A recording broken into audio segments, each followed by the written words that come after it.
Good evening, students. Am I audible?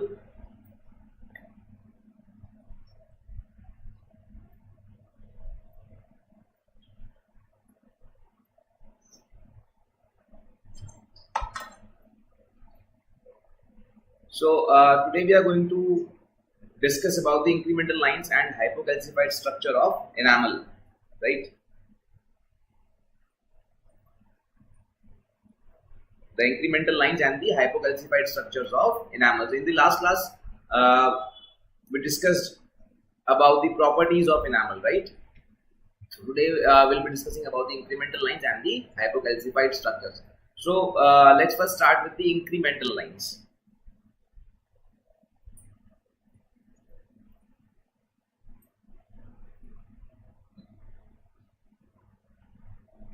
So basically these incremental lines, they are also known as rest lines, isn't it? They are also known as rest lines. Am I audible, guys? क्या आप लोग connected हैं? क्या आप मुझे सुन पा रहे हैं ठीक से?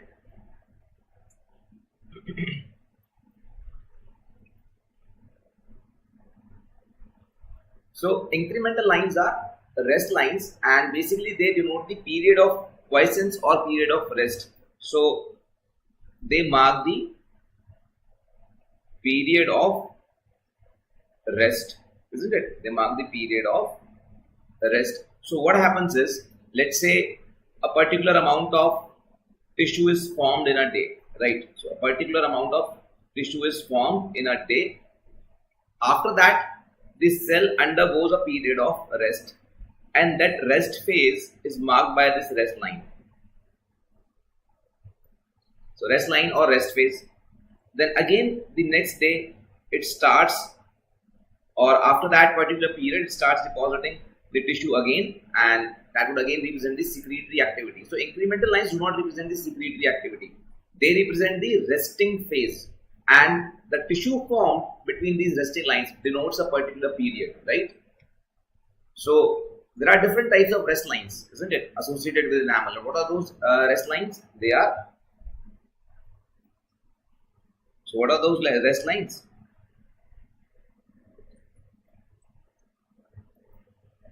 Process striations,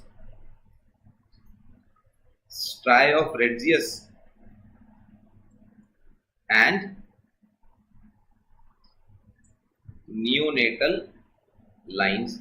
So these cross striations, they represent daily activity.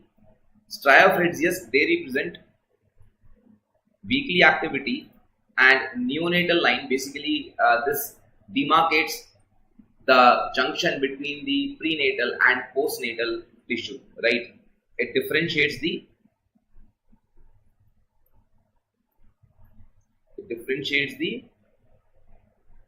prenatal and postnatal tissue. Now since we are talking about enamel, so here it differentiates the prenatal and postnatal enamel, right? So are you guys joined? Are you guys present? Am I clearly audible? Is there any problem? किसी का कोई problem तो नहीं है ना? समझ में आ रहा है सबको? तो आगे बढ़ते हैं और हमारे पहले टॉपिक को लेते हैं, that is cross striations, right? Let's start with the first topic, that is cross striations.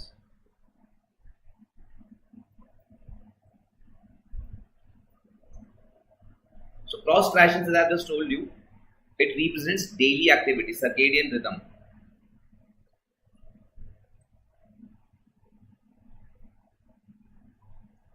Or it represents daily activity of ameloblasts, isn't it? Ameloblasts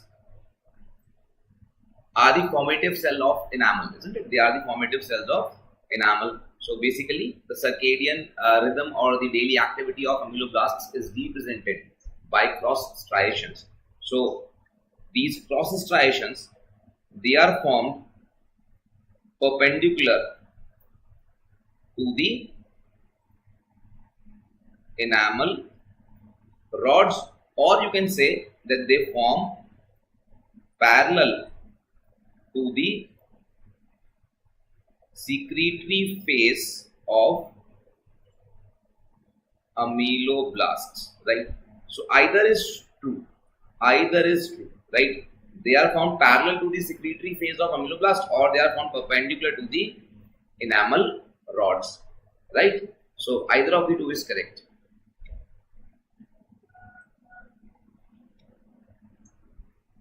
So as I just told you that these cross striations, they represent the daily activity. So what happens is, let's say this is the dentine, right? This is the dentine, and let's say this is the DEJ, isn't it? This is the DEJ, the scalloped DEJ.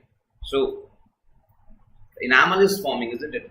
How is the enamel forming? It starts forming at the cusp tip and at the DEJ. So first layer of enamel would be deposited here at the cusp tip, isn't it? It would be deposited here at the cusp tip. So how much of enamel is deposited every day?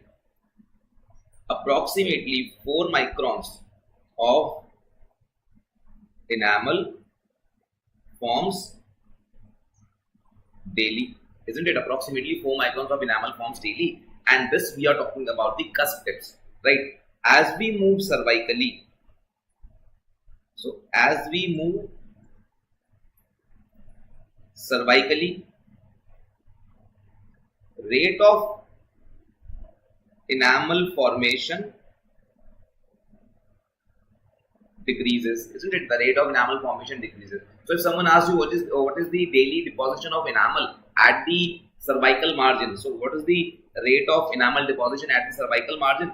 It approaches somewhere around 2 microns per day, and at the cusp tip, as I just told you, it is approximately 4 microns per day. So as you can see, the rate of enamel formation decreases as we move from cusp tip towards the cervical margin, right?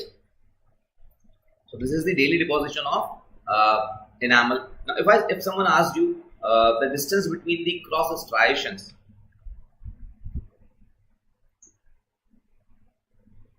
distance between cross striations decreases towards cervical margin. Second option, increases towards cervical margin. Option 3, remains same from cusp tip to cervical margin. So which of these three do you think would be the correct answer? Is it the first option that decreases towards the cervical margin, or the distance between cross striation increases towards the cervical margin from cusp tip, or is it third, that the distance between cross striations remains same throughout the enamel? So which of these three do you think is the correct answer? And as we have seen here, the cross striations at the cusp tip, right? The cross striations at the cusp tip, they would be separated by a distance of 4 microns, because the daily activity of ameloblast, or the daily secretion of enamel, is approximately 4 microns, isn't it? But as we move cervically, the amount of enamel formation is 2 microns. So the cross striations would be separated by just 2 microns. So obviously the distance between cross striations decreases as we move towards the cervical margin, isn't it? Clear? Now, how does it appear, or what happens at the rest lines? What happens at these rest lines? The ultra microscopic structure, right? So in the electron microscope, so when you look through the electron microscope, what do we observe at these rest lines? So what happens is, we know that the enamel rod, it has a head and it has a tail, isn't it? A head and a tail. So this is the head and this is the tail, right? So recently we have started calling this as the rod, and the tail portion we have started calling as the interrod, isn't it? So what happens is that there are alternating heads and tails, head and tail, right? So even if you try to arrange these keyhole shaped enamel rods, you would observe that these are made up of alternating head and tail layers, isn't it? As you can see here, this is the head, then this is the tail, and then again we have a head. So head and tails, they are arranged alternatively in a layer, isn't it? They are arranged alternatively in the same layer. So similarly here we have a head, then tail, then head, then tail, then head, isn't it? So what happens microscopically during the rest lines? So the ameloblast was forming the head, isn't it? The Tomes process, it forms the head. But after 4 microns or after the day's activity, the Tomes process, it shrinks. So when the Tomes process shrinks, the periphery will expand, isn't it? Let's say this is the ameloblast. Let's say this is the ameloblast. So let's say this portion is the Tomes process. Now if this Tomes process shrinks and this portion, the remaining portion, it represents the periphery. So if the Tomes process shrinks, right, if this Tomes process shrinks, the periphery of the ameloblast will increase, isn't it? It will increase. And this periphery is what is secreting the tail portion, isn't it? So when the Tomes process shrinks, the periphery of the ameloblast expands. So more of interrod enamel is secreted, isn't it? More of interrod enamel is secreted in the rest area.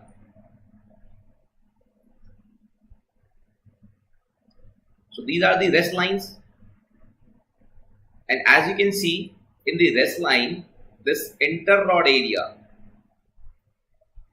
interrod, or you can say tail, right? So interrod or the tail area, it has expanded. So basically we can say that this rest lines, in the rest line, what is the difference between the rest line and the remaining secretory enamel is that there is a change in the orientation of crystals. So the crystals that are present here in the head region and the crystals that are present here in the resting region, the basic difference is there is a shift or there is a change in the crystal orientation, right? There is a change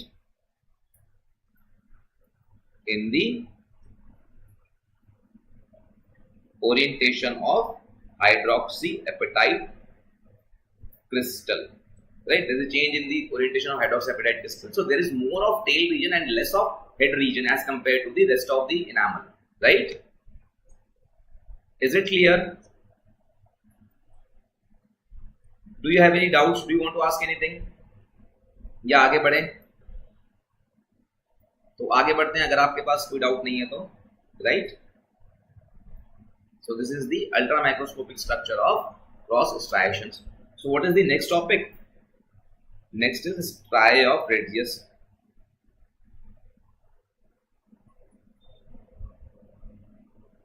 And as I told you initially, what are striae of Radius? Basically they represent the weekly activity of ameloblasts, isn't it? They represent the weekly activity of ameloblasts. So if 4 microns forms in a day, how much do you think will form in a week? How much do you think will form in a week? Then 7 multiplied by 4 is 28 microns will form in a week. So do you think this striae of Radius will be separated by a distance of approximately 28 microns, right? So striae of Radius will be separated by, so striae are separated by a distance of about 28 microns, isn't it? They are separated by a distance of about 28 microns because it represents the weekly activity. So how are these striae of Radius formed? See, we have studied that the cross striations, they represent the secretion of ameloblasts, isn't it? So what special is happening every 7th day? What is it that is happening every 7th day? So there are two things that are proposed. So why are striae of Radius formed? So when you ask this question, there are two explanations. First is that there are two rhythms. One we have already discussed.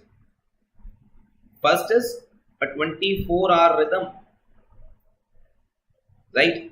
And the second one is a 27-hour rhythm. And these both overlap every 7th day. And that is why striophragis is formed. So this is one explanation. What is the other explanation? The other explanation is mitotic activity. Right? The other explanation is mitotic activity. Now let's say this is your enamel organ, isn't it? This is the enamel organ. And initially the enamel organ has just sufficient ameloblasts, right? It just has sufficient ameloblasts to form the cusp tip, isn't it? It just has sufficient ameloblasts to form the cusp tip. Then how are the additional ameloblasts made available to form the entire crown? So these ameloblasts, these pre-existing ameloblasts, they undergo mitotic divisions, right? So these ameloblasts, they undergo mitotic activity.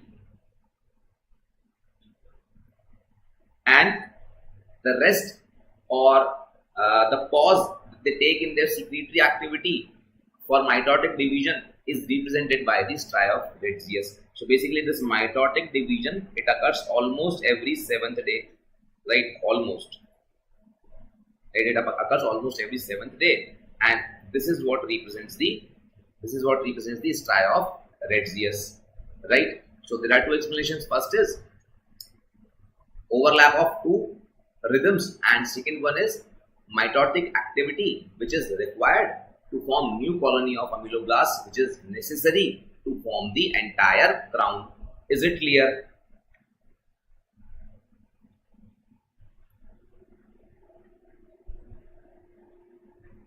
So when the initial, as I just told you, the initiation of enamel formation will begin at the cusp tip, isn't it? Ameloblasts are present. So this is the first layer of enamel that would be formed, isn't it? And the second would be formed around it. Then the third layer will be formed, isn't it? And then the fourth and fifth henceforward, isn't it? So basically you can see that these striophragis, they originate or they travel obliquely to the direction of enamel rods, isn't it? Striophragis were perpendicular to the enamel rod, but here the striophragis, they are oblique. Let's say these black ones, these are blown out enamel rods. So you can clearly visualize that while these striophragis are perpendicular to the enamel rods, these striophragis, right, cross striations are perpendicular to the enamel rod, but these striophragis, they are obliquely arranged, or they are obliquely oriented as compared to the striophragis, right, or as compared to the enamel rods. Is it clear? I hope this is clear, right? So let's say this is the completed crown, and here you have the dentine, right? So when these striophragis are formed, or when the enamel formation begins, the initial striophragis or the initial deposition, it does not reach the surface of the enamel, isn't it? So some initial striae, they do not reach the surface of the enamel. But as the thickness of enamel increases, right, as the thickness of enamel increases, these striae, they reach the surface, isn't it? These striae reach the surface, and on the surface, they are expressed in the forms of grooves and ridges, isn't it? If we zoom this up, we will see that this surface looks somewhat like this, right? Grooves and ridges. So these are the grooves, and these are the ridges, and this entire structure is known as perikymeta. Perikymeta, or there is another name for it, which is imbrication lines of pickerel.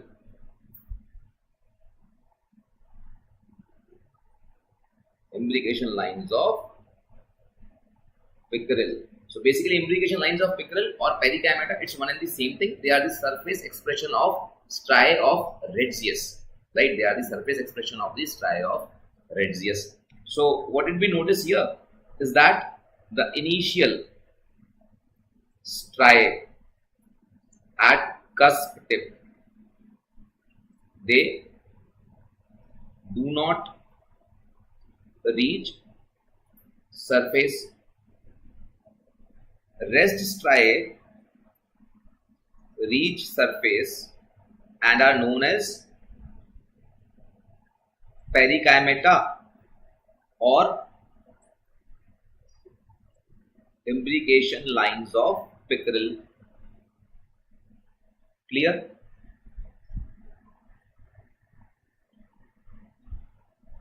Right, imbrication lines of pickerel. The third thing that I haven't told you about so far is that as we move cervically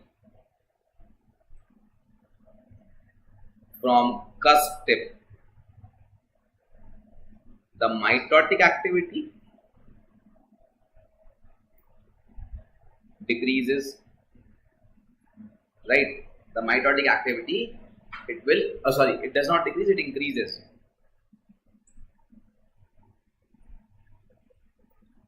Because as we move cervically, the diameter or the width of the crown increases. So more and more ameloblasts are needed, isn't it? So as we move cervically, the mitotic activity increases, right? Because more cells are needed, right? Now, since the mitotic activity is increased, the striae of Retzius, they will be separated by lesser distance, isn't it? Because mitotic activity is occurring more frequently, right? It is occurring more frequently.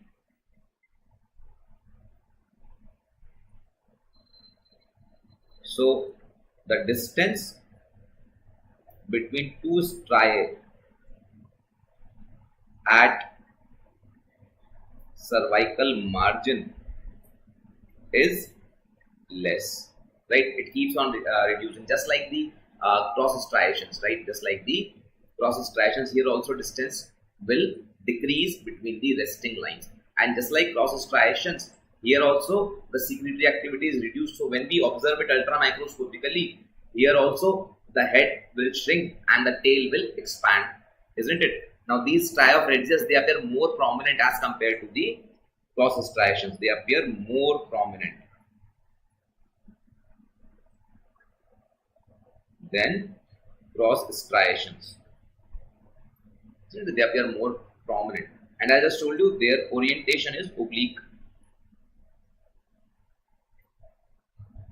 Their orientation is oblique. They start apically and they move towards the occlusal surface. Starting apically and moving occlusally as they move outward or as they move towards the surface, right?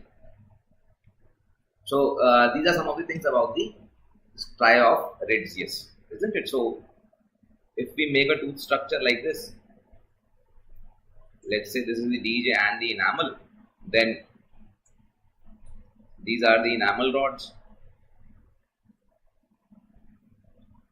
then the cross striations would be perpendicular to the enamel rods, but these striae, they would be arranged obliquely, isn't it? They would be arranged obliquely.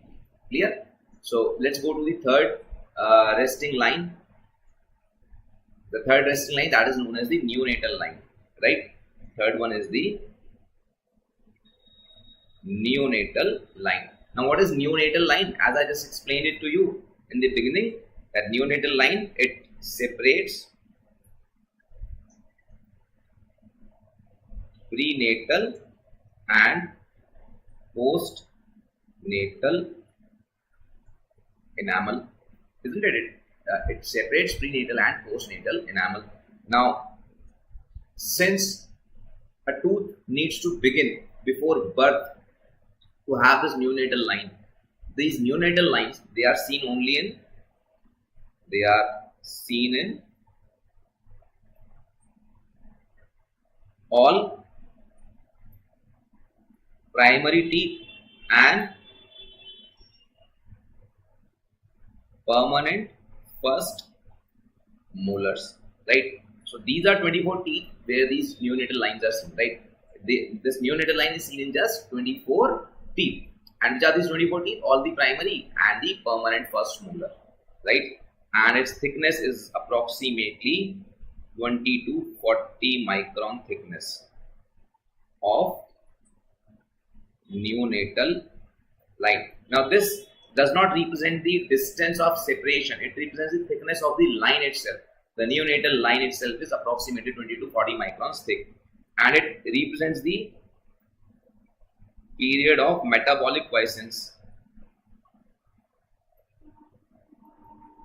So basically there is a cessation of function after the child is born, isn't it? There is a change in the environment, so it undergoes a quiescence or it undergoes a cessation of the entire metabolic activity or the growth activity. So that is represented by the neonatal line. This neonatal line is even seen in the dentine, right? So let's say this is the enamel, and let's say this is the dentine, right? Here is the dentine. So let's say this is the neonatal line. This is the neonatal line, and this neonatal line itself is 20 to 40 microns thick. Now, which portion is the primary, which portion is the prenatal enamel, and which portion is the postnatal enamel, which is the first formed enamel and which enamel is formed later on? Now, obviously, we have just discussed that enamel formation starts at the cusp tip. So, this is prenatal enamel, and this here is postnatal enamel, isn't it? So, postnatal enamel is towards the cervical portion, and prenatal enamel is towards the occlusal surface, right? So neonatal line basically is an accentuated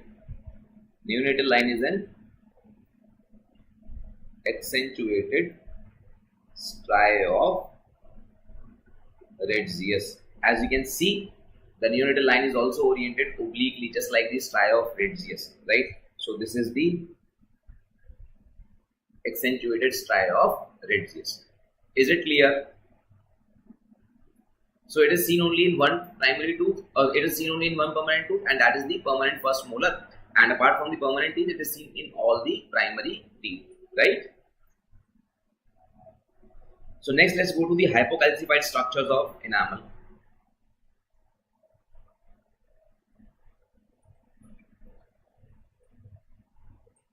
Now there are three types of hypocalcified structure of enamel. What are those?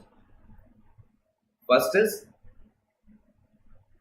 enamel spindle, second is enamel tuft, and third is enamel lamellae.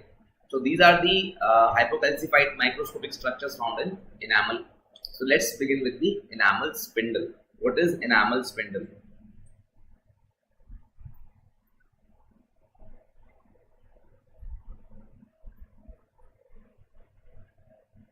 So what are enamel spindles? Basically these enamel spindles, let's say this is the DEJ, isn't it? And the dentine has formed here, and just beneath the dentine is the odontoblast, and this odontoblastic process is extending upwards towards the enamel, and sometimes this odontoblastic process gets trapped between the preameloblast, or you can say between the ameloblasts. So enamel spindle, what does it represent? It represents the trapped odontoblastic process between ameloblasts or preameloblasts. right? The amyloblasts are the cells which haven't yet differentiated to form the amyloblast. So either of the two is correct. Whether you say amyloblast or you say pre-amyloblast, it is both are accepted, right? It represents trapped amyloblastic process between the amyloblast or pre-amyloblast. So odontoblastic process is also known as Tomes fiber, right? It is also known as Tomes fiber, and they are commonly seen. Their common location is beneath cusp tips.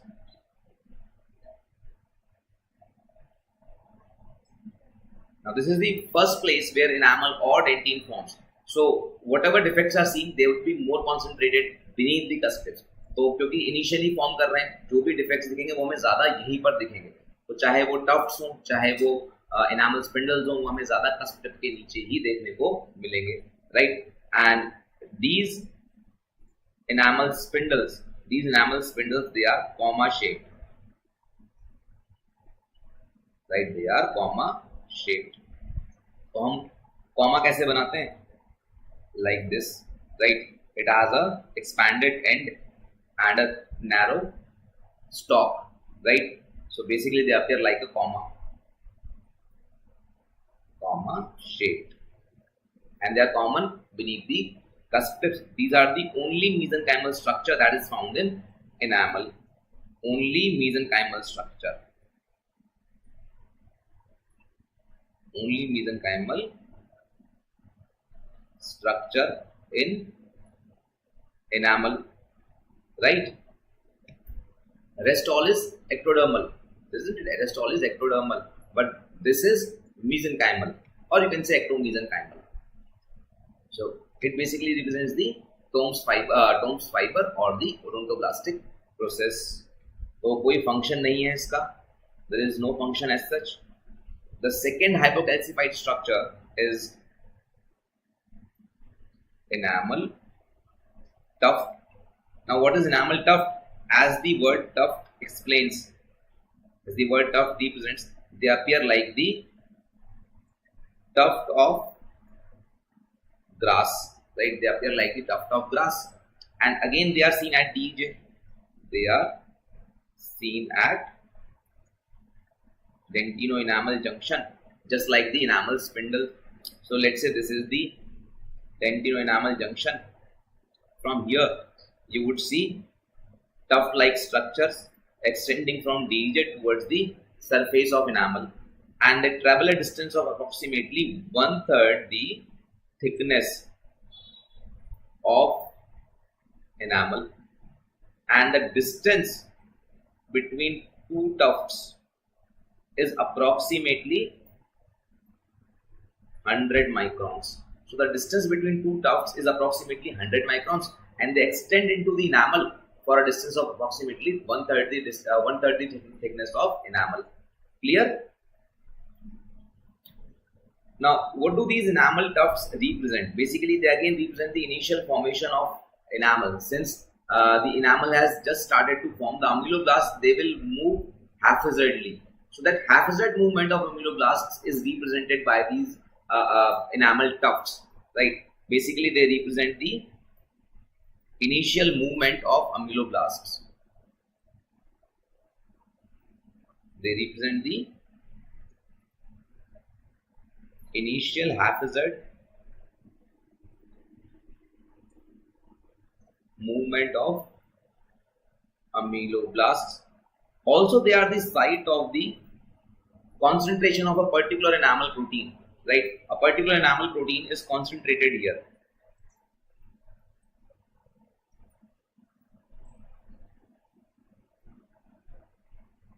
A particular enamel protein is concentrated here. Now, what is the name of that enamel protein? As the name of this formation suggests, enamel tuft, the protein that is concentrated here is tuftilin, right? Tuftilin. Now, tuftilin is the initial protein. This is the first secreted protein. This is the first secreted protein, and it is responsible for nucleation. It is responsible for nucleation of the hydroxyapatite crystals of enamel, right? So tuft layer is concentrated in these enamel tufts. Is there anything that you would like to ask up till here? यहाँ तक किसी को भी कुछ पूछना है?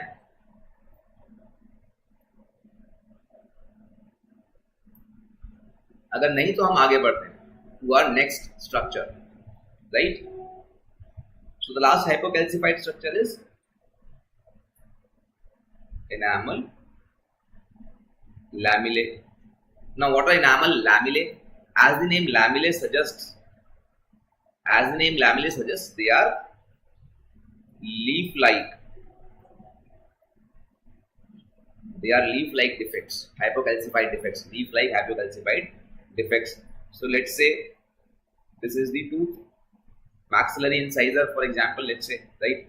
So these defects, they run both cervico-incisally or cervico-occlusally.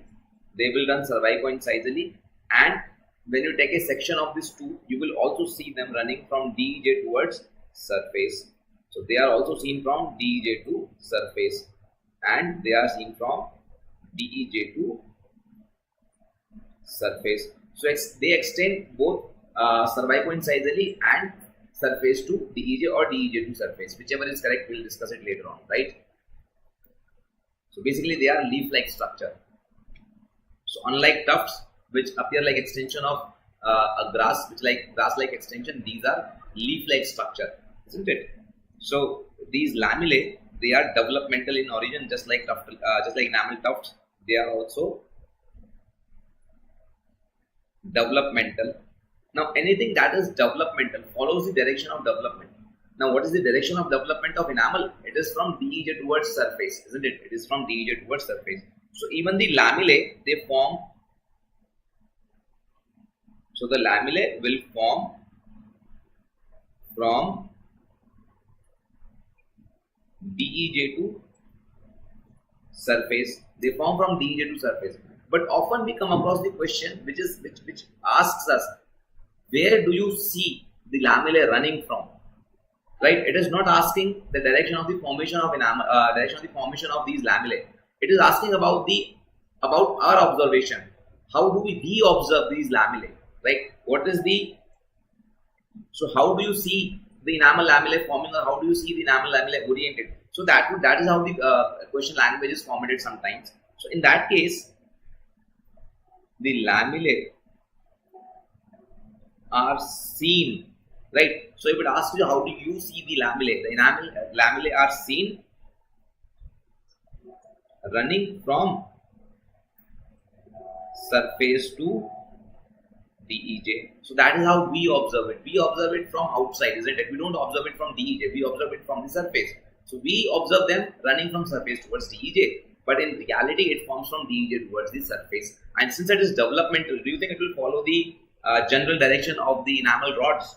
And the answer would be yes. So they follow the general direction of enamel rods, isn't it? They follow the general direction of enamel rods. Now these enamel lamellae, there are three types: type A, type B, and type C. So what is the difference between these three types? Type A, B, and C. So we have type A, type B, and type C. So types of enamel lamellae: type A, B, and C. So type A enamel lamellae, basically it contains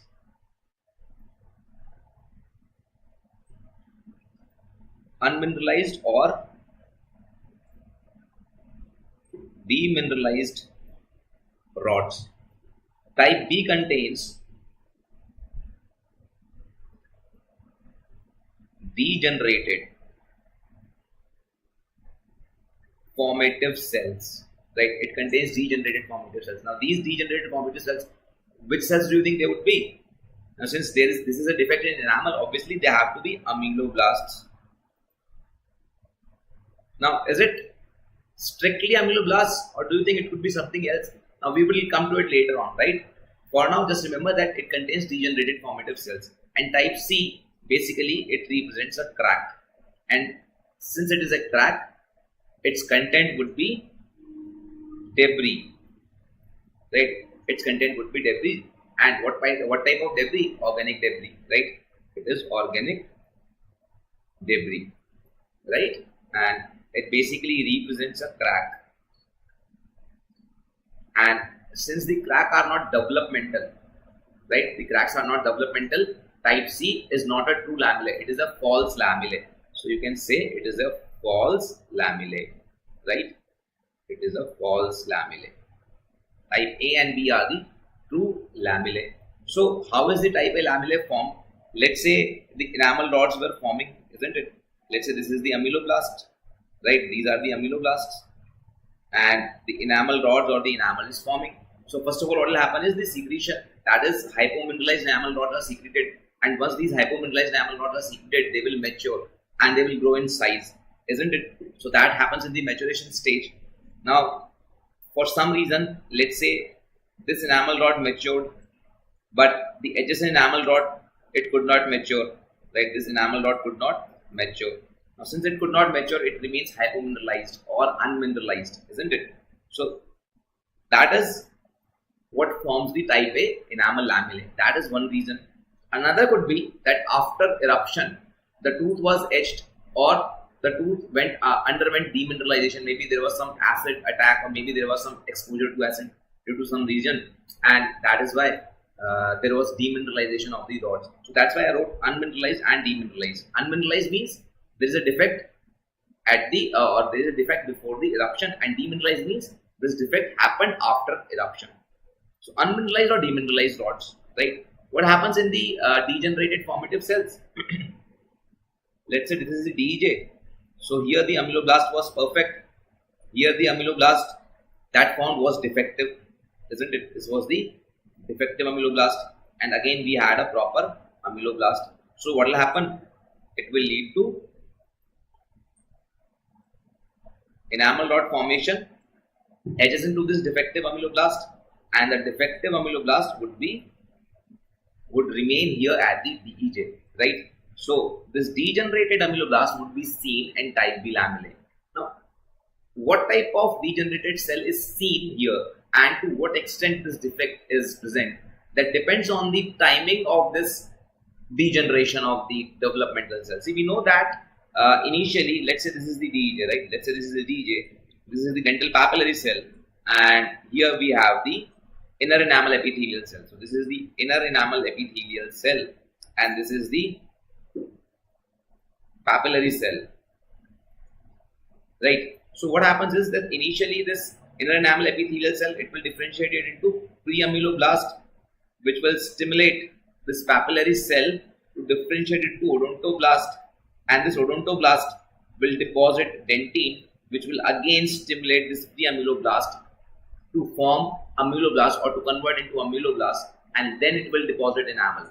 Now, this defect can occur at any of these stages, right? There are so many steps before the ameloblast is differentiated. So at any of these steps, the defect can occur, isn't it? Maybe the defect was in this inner enamel epithelial cell. So if the defect was in inner enamel epithelial cell, then this odontoblast, it will not differentiate, right? The papillary cell will not differentiate into odontoblast. And if the odontoblast is not formed, then the dentine is not formed. And if the dentine is not formed, then the pre-ameloblast does not differentiate into ameloblast. Obviously, there is no pre-ameloblast. Maybe the defect is at the pre-ameloblast stage. Even then, odontoblast will not form and ameloblast will not differentiate, right? Maybe the defect is at the odontoblast stage. The odontoblast that has formed is defective. Again, the ameloblast will not form. The dentine will not form at this particular region, right? So maybe the defect contains just a degenerated ameloblast if the defect was in the ameloblast. But if the defect is at any of the other stages, that is pre-ameloblast or inner enamel epithelial cell or odontoblast, then a defective dental papillary cell or an odontoblast will also be present, and this defect will not just be limited to enamel, but it will extend into the dentine. Is it clear? But here in type A, since it represents the unmineralized or demineralized rod, the defect is restricted into the enamel, right? And crack, as we know, it can extend anywhere, right? Enamel, dentine, pulp, it can go anywhere. I hope the concept of these lamellae is clear, right? So type B lamellae,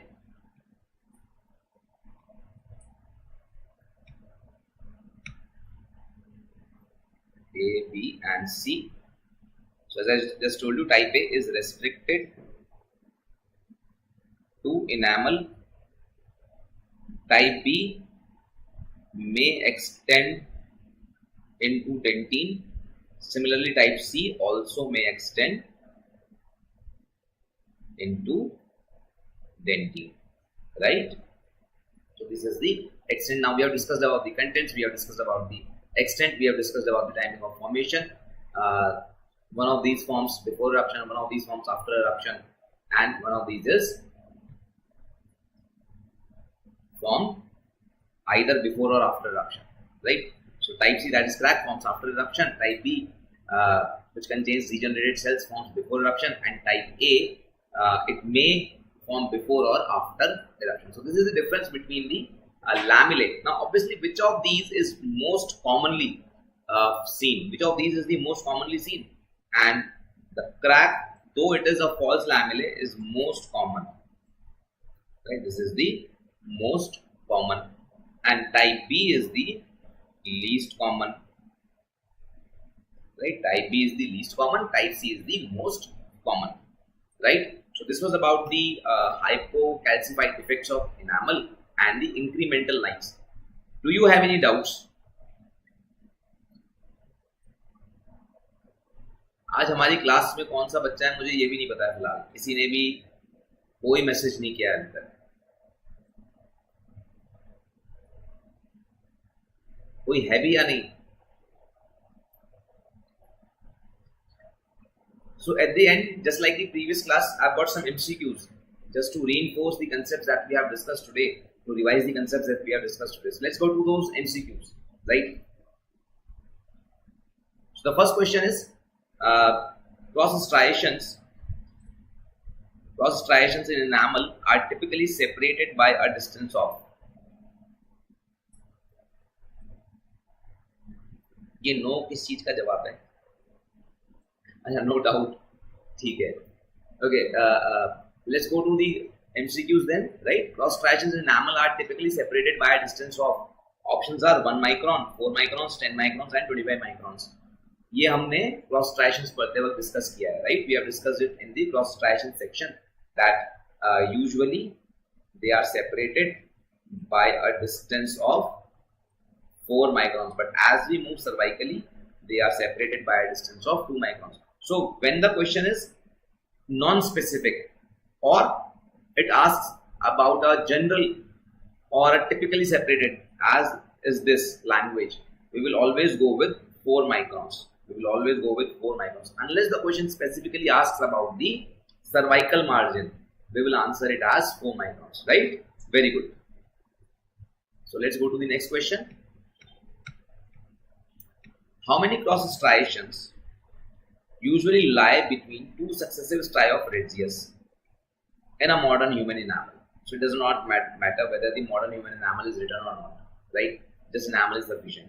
So what we discussed is that striae of radius form at an interval of 28 microns and also they represent a weekly activity, isn't it? And cross striations, they represent a daily activity.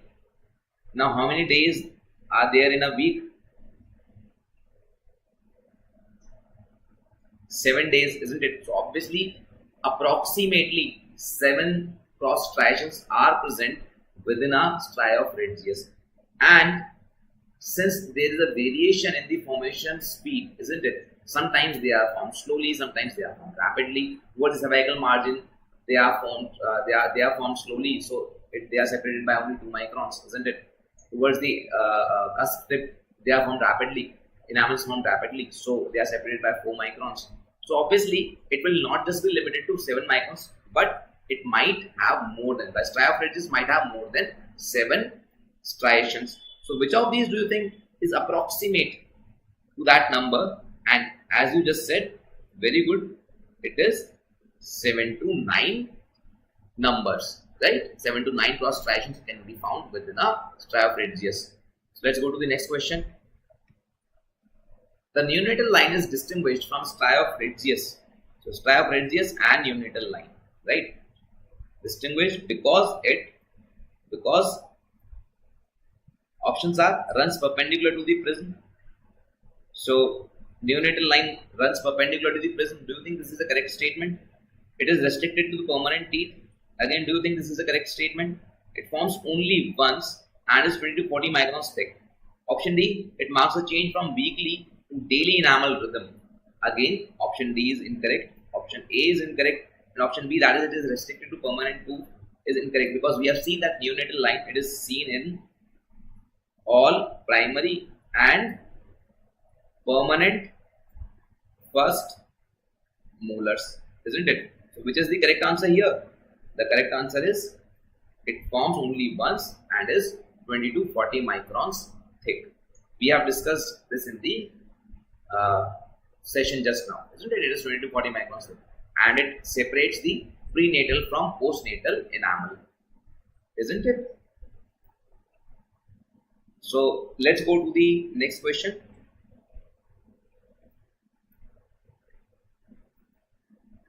Very good, very good. So which surface feature is the direct external expression of striae of Regius reaching the enamel surface? So direct external expression of striae of Regius. So we have discussed this just now, isn't it? So which of these do you think is the external expression? Is it the pearly crine? Is it the perigameta groove? Is it the Hunter-Shaker bands or a prismatic enamel zone? Which of these four do you think is the external representation?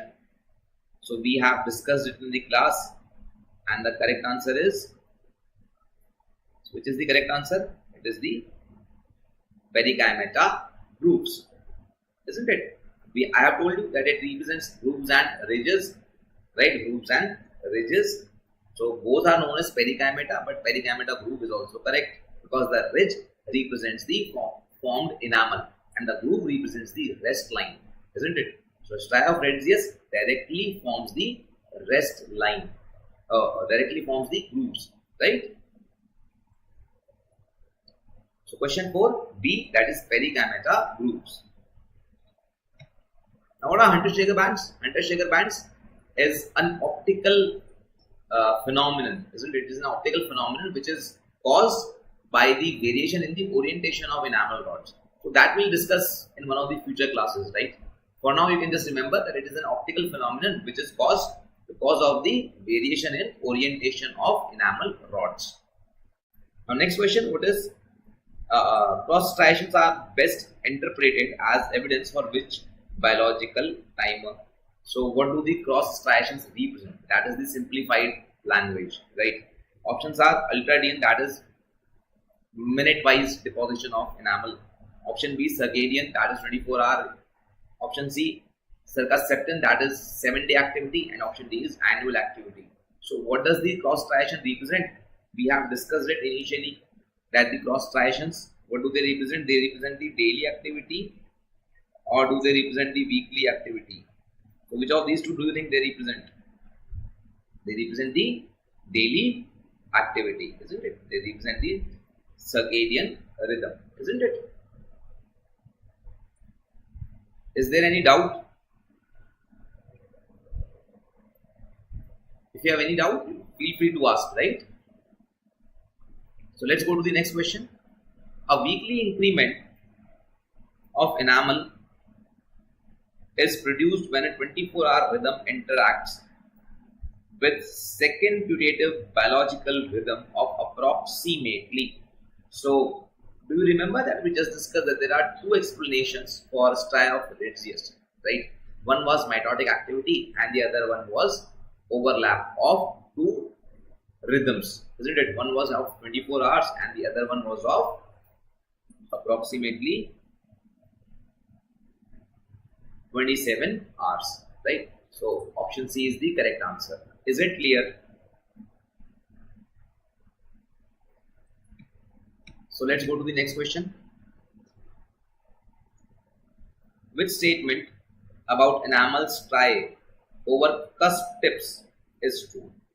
So we have discussed something about the cusp tips, that that region is the region where enamel forms initially, or where the enamel formation begins, isn't it? So stria do not reach the surface there, isn't it? And they terminate at perigameta soon after eruption. So this is incorrect because perigameta is not seen at the cusp. The stria of Radiologist, they do not reach the surface. So there would be no perigameta at the cusp or in the occlusal third. Minimum perigameta would be seen in the occlusal third. So if this is a tooth, if this is the crown, in the occlusal third, you will have minimum or no perigameta. At the cervical third, you will have maximum perigameta, isn't it? So at the cervical region, the number of perigameta approaches to 30 per millimeter, right? It approaches to 30 per millimeter. So that is the maximum number of perigameta on the surface.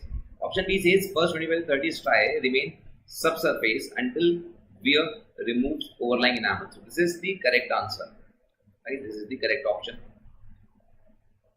Because at the cusp tip, the striae, they remain subsurface, and once there is wear, then they would be exposed to the surface. So they are absent in the cusp in humans. Again, this is incorrect. They are present. They always contain tuftlin. Again, this is incorrect. Tuftlin is present in enamel tufts, not in the striae of Radiologist. So next question, enamel lamellae differ from enamel tufts primarily in lamellae. So what is the feature of lamellae here? They are confined to inner third of enamel. This is incorrect, but it is true for enamel tufts, isn't it? The tufts are confined to the inner third of enamel inner third of the enamel, isn't it? Then contain tuftlin protein. Again, this is correct for tuftlin. Again, this is correct for tufts. Tufts are rich in tuftlin. They extend the entire thickness of enamel as sheet-like walls. So sheet-like or leaf-like, it's one and the same thing, right? So option C is the correct answer. Option D says it occurs every 100 microns. And again, this is a feature of enamel tufts, isn't it? Again, this is a feature of enamel tufts. So option A, B and D, they are the features of tufts, and C is a feature of lamellae, right? So next question, post-eruptive enamel lamellae created by occlusal loading typically contain. So can you answer this question? At least try to answer this question, right? Post-eruptive enamel lamellae created by occlusal loading, it would typically contain what, right? So basically it is post-eruptive, that is the tooth erupted defect free, but after due to occlusal loading,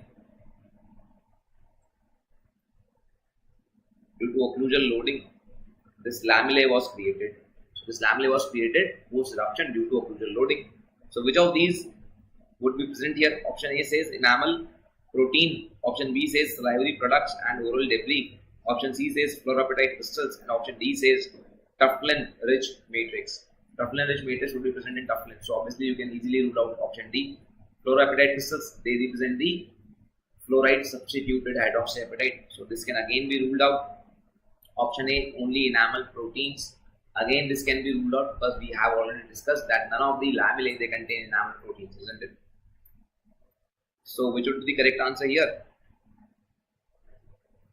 Salivary products and oral debris, isn't it? Because basically what the question is asking about, it is asking about the cracks, that is type C enamel lamellae, right? Type C enamel lamellae. It has formed due to occlusal loading, due to excess pressure, due to excess force, due to trauma, right? So it represents cracks, right? Let's go to the next question. Enamel spindles originate when? Enamel spindles, how are they formed? So how is enamel spindle formed? That again we have discussed, isn't it? It forms when the odontoblastic process gets trapped between ameloblasts or preameloblasts. So option A says ameloblast Tomes process branch excessively. Now Tomes process do not branch, right? The odontoblastic process may branch, but the Tomes process never branches. Option B says odontoblastic process intrudes between preameloblasts during early enamel formation. Intrudes means it extends towards the pre-amyloblast, gets trapped between pre-amyloblast. So option B basically represents the mechanism of the formation of these enamel spindles. So option B is the correct answer, isn't it? Amelogenins fail to degenerate completely. That would lead to hypomineralized or hypomaturation of enamel, not enamel spindle, right? And D says enamel crystals grow around prisms, leaving voids. So prism is formed by the formation of enamel crystals. So crystals do not deposit around prisms. The prism itself represents a cluster of these crystals, isn't it? So the statement itself does not make any sense. Question 11. The enamel spindles are most abundant under. So where are the enamel spindles most abundant? Again, we have discussed during this session that they are most abundant at the place where enamel is first deposited or where the dentin is first deposited. And where are they first deposited? Under the cusp tips, isn't it? They are first deposited under the cusp tips. Clear? Try to participate. I know I am very fast, maybe, right? But if at all you can, please try to answer these questions. It will help you clear your concepts, right? कोई भी तुम्हारे दिमाग में doubt होगा उसको हटाने में, concept को क्लियर करने में तुम्हारी हेल्प करेगा. तो try to answer these questions. So let's go to the next question. Enamel tufts are hypomineralized. Like tufts, and they are hypomineralized features that recur at an interval of roughly. So at what interval do these enamel tufts recur? So your tufts and these tufts, these recur at a distance of what? They recur at what distance? We have discussed it, right? 10 micron, 50 micron, 100 microns and 500 microns. So which of these do you think is the correct answer? We have discussed it, right? They recur at a distance of 100 microns, isn't it? They recur at a distance of 100 microns.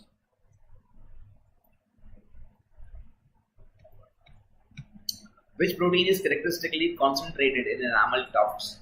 Now this question is very easy to answer, isn't it? The name itself or the question itself has the answer. The protein concentrated in tufts. So which protein would be concentrated in tufts? Option A, amelogenin, tuftilin, enamelin and collagen type 1. Now obviously collagen is never found in enamel, isn't it?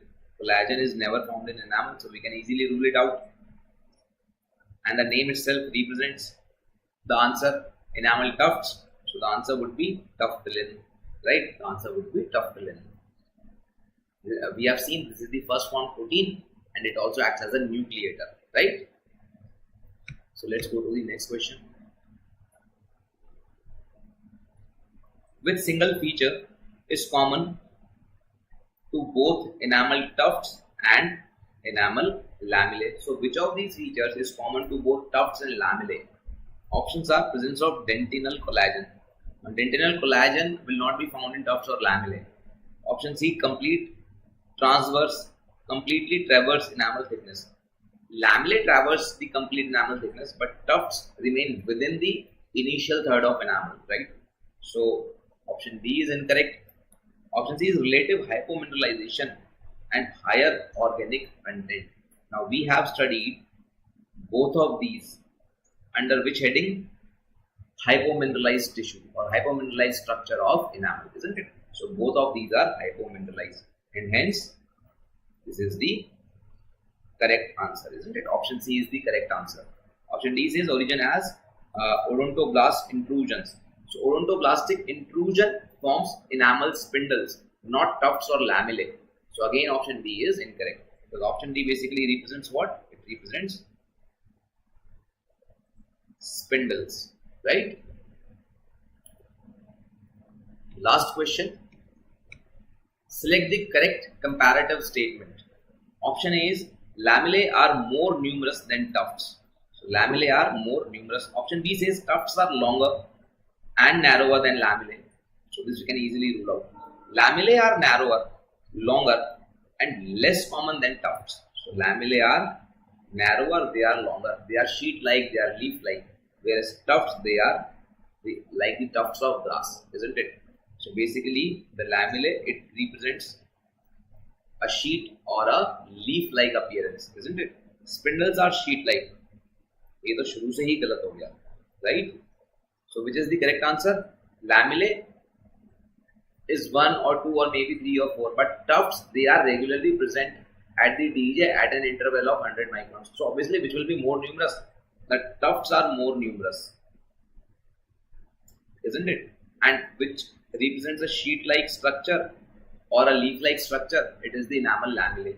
So lamellae are narrow, they are long, and they are less common as compared to the tufts. So option C again is the correct answer. Is it clear?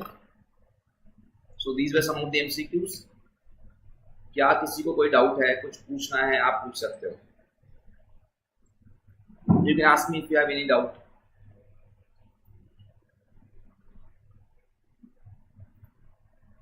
Do you have any doubt?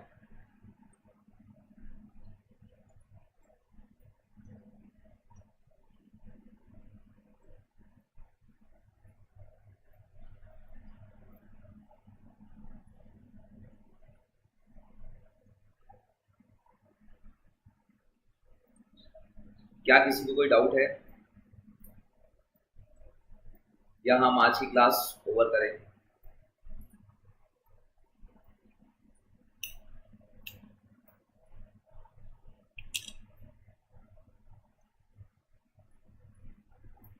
Important topic for आई9, ये तुम पूछ रहे हो मुझसे भाई. देखो, as far as important topics are concern, anything and everything can be asked, right? कुछ भी पूछ सकते हैं. Enamel itself is an important topic, so anything from enamel can be asked, right? Amelogenesis, we try to concentrate on amelogenesis, but then again IICET के अंदर कुछ भी पूछ सकते हैं. Sometimes they don't ask a particular subject and sometimes they can ask anything. तो ऐसा कहना कि हाँ ये particular topic important है, ये गलत होगा, right?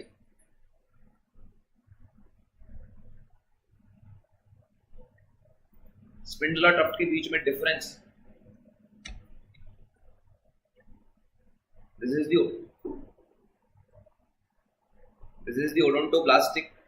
odontoblast and its process, right? Now this process, it gets trapped between the ameloblasts, right?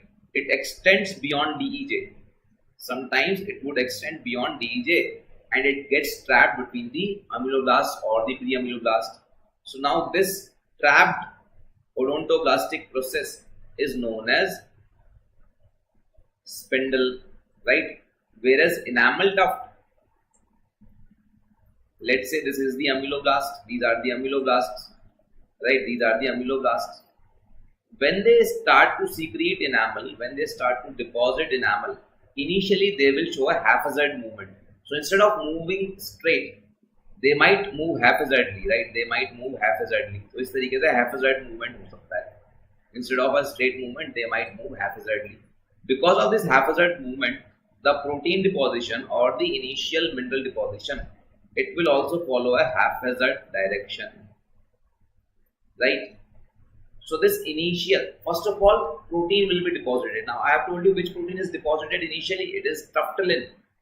So this haphazard concentration of tuftalin protein is what is represented as enamel tufts. So basically tuftalin is nothing but concentration of enamel tuft is nothing but the concentration of tuftalin protein, isn't it? It is the concentration of tuftalin protein. Now this tuftalin is secreted by ameloblast. So this is ectodermal in origin, whereas spindle is a part of odontoblast, so it is mesenchymal in origin. So these are the differences between spindle and tuft. Is it clear?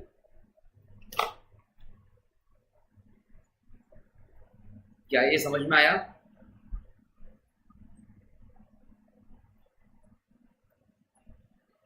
Again, tufts are more numerous and spindles, they are less numerous. तो इनका number हमेशा ज्यादा होगा, इनका number कम होगा. क्या अभी आपका डाउट दूर हुआ?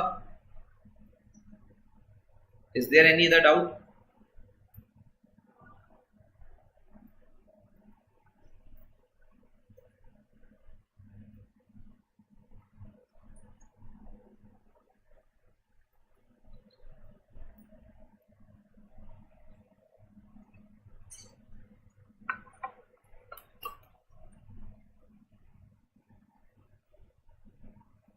क्या आपको कुछ और डाउट पूछना है?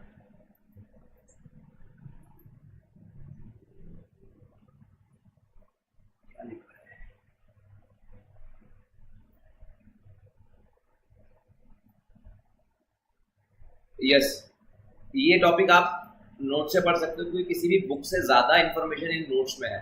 ठीक है, जैसे टाइप ऑफ लैमिले की अगर हम बात करें तो आपको हो सकता है आपकी रूटीन बुक्स में ना मिले, अगर मिले भी तो हो सकता है थोड़ी सी कॉम्प्लिकेटेड हो। But it is better to read your notes, you have more than sufficient information in these notes. MCQs की जहां तक बात है, Pulse is the good book, तो पल्स को आप सॉल्व करो, most of your preparation will be done from there, right. जो भी आपके नोट्स है उसमें इंफॉर्मेशन सफिशिएंट है, तो नोट्स पढ़ लो। नोट्स पढ़ने के बाद आप एमसीक्यूज पे जाओ, एमसीक्यूज को कंटिन्यूअसली रिवाइज करो, राइट। और कुछ, और क्या डाउट है, और क्या पूछना चाहोगे? और इनफैक्ट ये बेस्ट रहता है कि जैसे अभी आपने टॉपिक पढ़ा है कोई, right, so just immediately after studying a topic go to your MCQ book, try to solve as many questions as possible, क्योंकि अभी इंफॉर्मेशन एकदम फ्रेश है, right.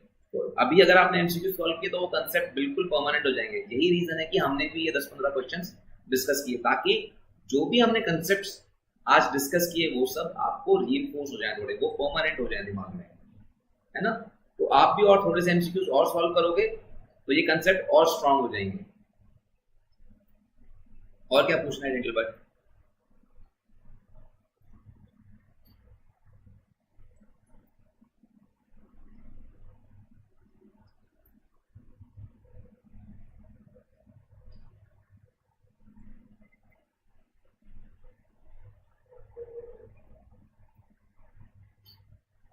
Is there anything else that you would like to ask?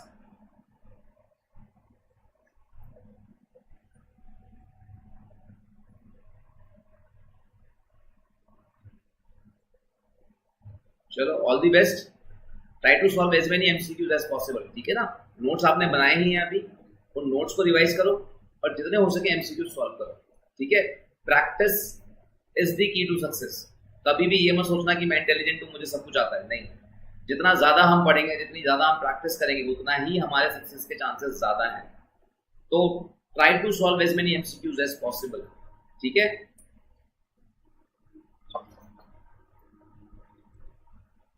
No idea. You need to ask Rakesh or someone from the office, right? They'll tell you about the next class. Sorry, मुझे ध्यान नहीं है कि next class कौन सी है, ठीक है। तो नेक्स्ट क्लास में मिलते हैं हम, राइट। Good night.